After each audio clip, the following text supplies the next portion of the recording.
Guys, ito po, nagala-gala po muna ang lola nyo. Uwi na sana kami kaso po biglang umulan kaya ito napa-window shopping and may nakita lang ako na medyo nagustuhan ko kaya kinuha ko siya. Alam niyo na 'di ba pag may nagustuhan tayo parang di tayo mapakalangat hindi natin siya nakukuha.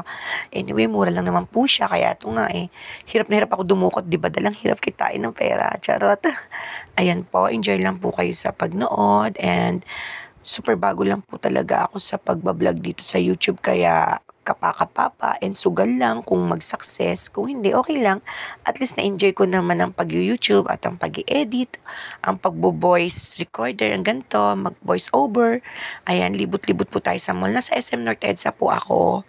Talaga may binili lang po kami sa department store. Kaya ayan, after nun, so libot-libot muna, pauwi na nga kasi kami dapat kaso umulan. Ayan, ang sarap ng burger, di ba?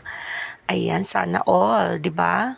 Beke naman, mga KFC, Kuya Jay's, ayan, Bonchon, Popeyes. Ayan, di ba? Sarap.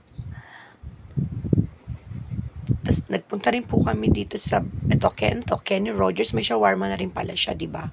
Ayan, nagpunta rin na po kami sa cellphones kasi sira na nga yung cellphone ng asawa ko. So, gusto sana niyang bumili ng cellphone. Kaso bahala na kung makakabili. Mamalimos muna kami sa footbridge para kumita. Ayan, pasok na po kami sa loob. Hindi na kami nagtagal dito, guys. Saglit lang naman. Tingin-tingin lang kasi palipas nga lang ng ulan. Ayan, tingin-tingin lang.